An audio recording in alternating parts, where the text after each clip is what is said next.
moom naka noonu la ñuy duggee directement si waxtaan bi tàmbali ko si ak Diouf ñu gis semaine bi lu gën a fës bokk na si chambre d'accusation financière daal di ordonné woon ki nga xam ne moom moo di Lat Diop nekkoon DG bu LONASE nekkoon itam ministre des sports ngir ñu may ko liberté provisoire waaye itam si liberté provisoire boobee dafay nekk sous assignation maanaam dañ koy surveiller ñu takkal ko bracelet électronique ñu gis loolee parquet bi da ko daal di gantal nag nga ko gisee waaye itam expliquer askan wi lan mooy résidence surveillée ak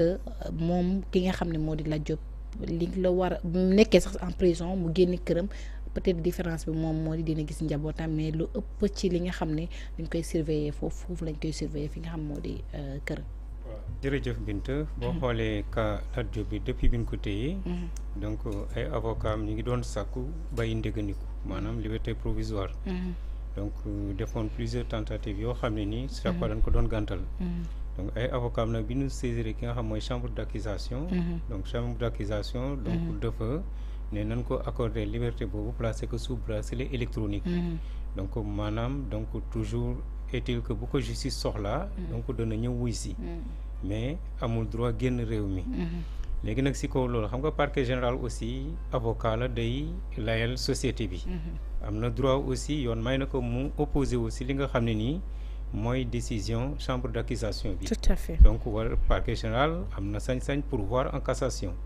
donc léegi nag li si des on attend la décision de la Cour suprême par rapport donc ak pourvoi bi nga xam ne parquet général def na ko léegi nag ëttukaayu atte boobu nga xam ne moo gën a kowe moom mooy saytu li chambre d'accusation wax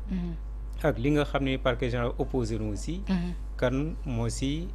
conforme ak yoon léegi nag dañuy xaar li nga xam ne décision bi Cour suprême ba xam lan la si artu ndax dañ koy accorder liberté provisoire sous bracelet électronique wala ndax day toogaat si kaso bi ba léegi donc mais li nu jàpp rek mooy liberté provisoire xam nga dafa nekk loo xam ne nii c'est pas une obligation maanaam c'est le juge d'instruction moom mooy apprécier donc ndax war na ko accorder wala déet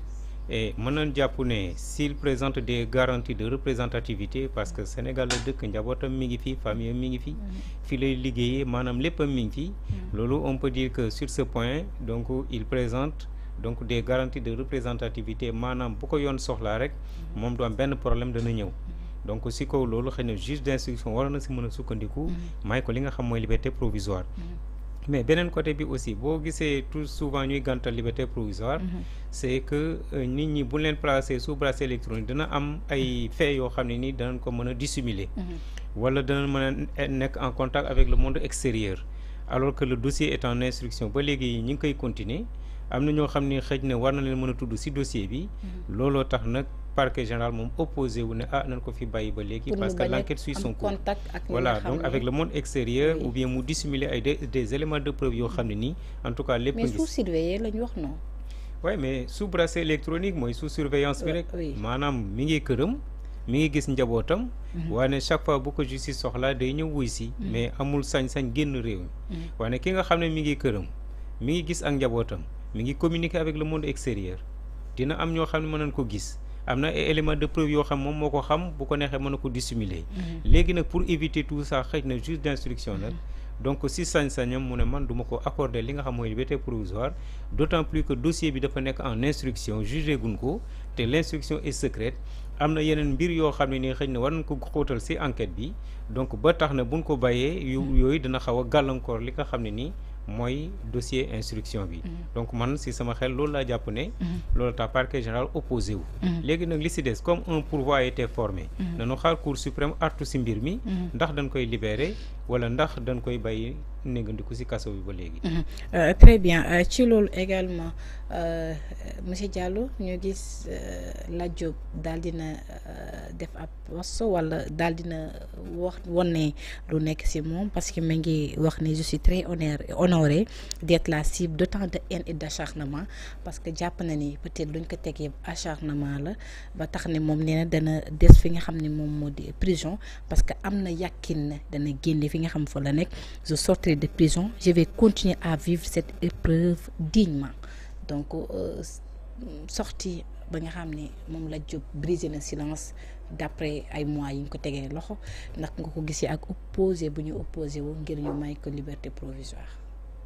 waaw dëgg la Binta laaj bi am na solo torop parce que aussi surtout professeur en tant que juriste bon parcourir na question bi ci formam ak ci fond bi aussi mais man surtout damay développer rek ci aspect économique bi parce que tamit il faudrait que ñi ñu cohérent xam nga en droit on nous dit toujours en matière criminelle le doute bénéficie à l'accusé mais je pense que en matière de crime financier le doute ne doit pas bénéficier du tout à l'accusé parce que deniers publics dafa sensible te ce qu'il nous dit du xaalis bu ndaw parce que ñu ngi wax problème ñu ngi koy toppee corruption bu ma juumul ak blanchiment ak extorsion de fonds te wax dëgg yàlla deniers publics autouru préjudice bi en résumé loolu mooy deniers publics sax parce que en fait loolu yëpp c'est des moyens voies et moyens pour soustraire les deniers publics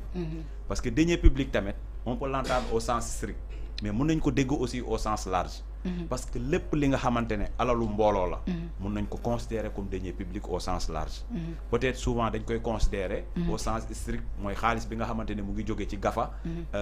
état bi mais lii di jóge tamit ci gafa askan bi d'une manière ou d'une autre deniers publics la léegi nag le problème avec Lat Diop moom na sant yàlla parce que bu mu fekkee ne ñu réformer CREI yi parce que bu doon jamono CREI yi la dañ koy toppee sur la base de l'apparence qu'il drainait parce que là dafa doon woowlu ay nit ci ay hôtel di entretenir une base politique étant un fonctionnaire étant un ministre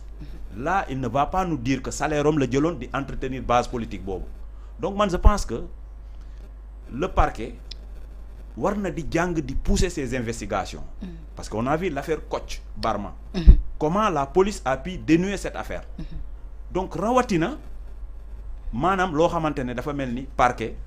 ci par rapport ak scandale bi fi nekk tous les économistes unanimement loolu mënuñu ko weddi Macky Sall ñu ngi koy nattal ci budget bi en raison de 3600 milliards pendant les 12 ans presque dafay tourner autour de 44 000 milliards sans compter dette bu mu fi bay donc boo jëlee nga boole lépp mu ngi tourner autour de 60 000 milliards gis nañu bu mu tawee li xew Parcelles Assainies li xew Grand Yoff li xew feneen ak feneen léegi bu doon Sénégal ak Macky Sall lu mu fi téye ci xaalis ñu gis lu ñu def fii ci biir Dakar te Sénégal capitalum la yaakaar mooy Dakar kon Dakar bu inondé ni yeneen régions yi ñoom lan la ñuy def. ñu yem si. sujet bi parce que bëgguma ñu anticiper l'autre sujet. non côté boobu puisque professeur. xam nga loolu laa lay wax nii. puisque il a touché l'aspect juridique et autres.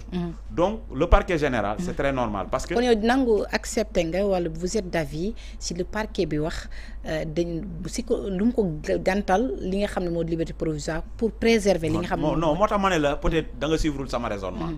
parce que peut-être digression bi moo ëpp. c'est parce que dama la bëgg a wax ne. là je suis entièrement et parfaitement d'accord avec le parquet général. parce que le parquet général représente le ministère public. donc dafay taxawee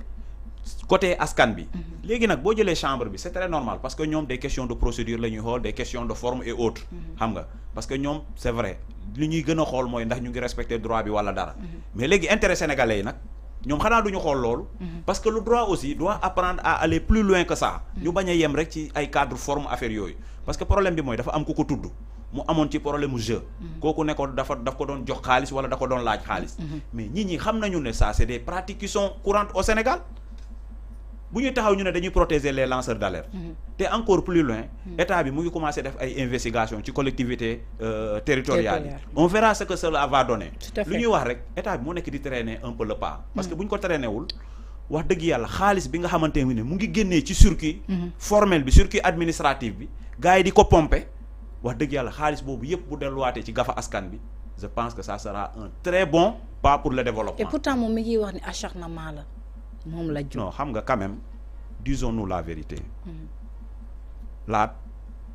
buñ koy tudd ci affaire yi bëgguma sa di personnaliser affaire yi mais si c'était un acharnement am na ñoo xamante ne ñoo gënoon a radicaliser wu Laat te nekk fi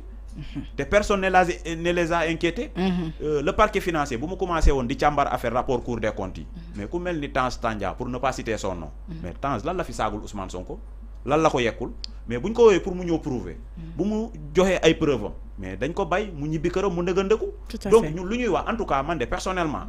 du mu mus a ànd ñuy jaay nit doole ci réewum Sénégal fii mais quand même tamit bu fekkente ne am na loo xamante ne say loxo tàq na ci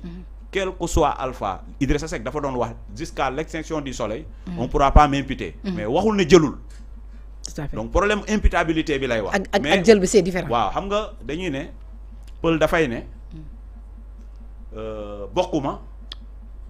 moo gën du man rek donc man je pense que le principe du droit même sax dafa war a demee ci loolu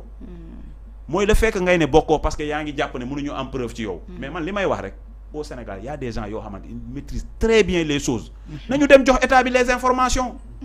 problème immeuble bi c'est un Sénégalais qui est allé vers l'administration pour leur donner les informations parce que xam nañu ne lépp gis nga réew mu fi nekkoon loolu mu ngi commencé depuis socialiste yi dafa am ay subtilités yu ñuy utiliser pour pomper les deniers publics comment se fait-il que nga acquérir benn immeuble nga moom ko ba pare nga continuer di fay location en raison de 600 millions par an kooku ne la man loolu yëguma ko xanaa duggul ci comptabilité bi ba pare moom kay dafa retourné war moom Seck nee na nañ def médiation mu remboursé non attention bu ñu jëlee calculer xaalis bi ñu dugaloon ko banque épargner ko avec un taux xaalis boobu ñaata lay jur kon moom bu waxee médiation mooy li muy bëgg a wax rembourser lu mu jëloon mais léegi nag est-ce que préjudice bi loolu la merci voilà loolu moom médiation c'est plus sacré que tout médiation suñ koy wax c'est par rapport à une chose privée mais la chose publique moom y a pas de médiation mais beneen aspect également xam nga tout à l'heure yaa ngi ne c'est une cabale politique xam nga les politiques ont l'habitude d'utiliser ce vocabulaire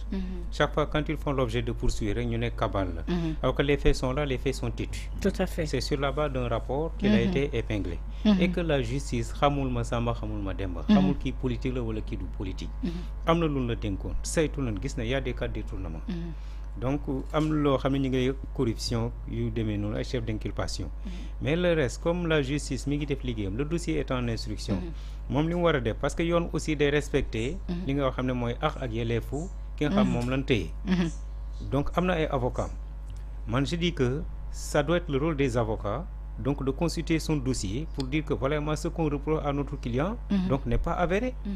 ça c'est le travail de l'avocat mais la plupart des avocats aussi comme li nga xam ne nii le mise en cause la ñuy def yoo ne cabale politique la ainsi de suite alors que tel n'est pas le cas c'est-à-dire que on doit dire le droit rien que le droit donc procédure la am nañ sañ-sañ déposer une demande de liberté provisoire mais ça ne veut pas dire que chaque fois quand on fait une demande on doit obtenir cette liberté je dis que kooku dañ koy apprécier parce que am na yenn cas yoo xam boo ko accordé liberté provisoire je dis que ils vont dissimuler des éléments de preuve te kooku day gën a difficile enquête bi te enquête bi comme mi ngi wéy yaakaar na dañu war a xaar le temps juge d'instruction boucler ko su ko defee de deux choses l'une si les charges ne sont pas suffisantes ñu libérer si les charges sont suffisantes ñu jël benn ordonnance donc de renvoi mais beneen aspect boo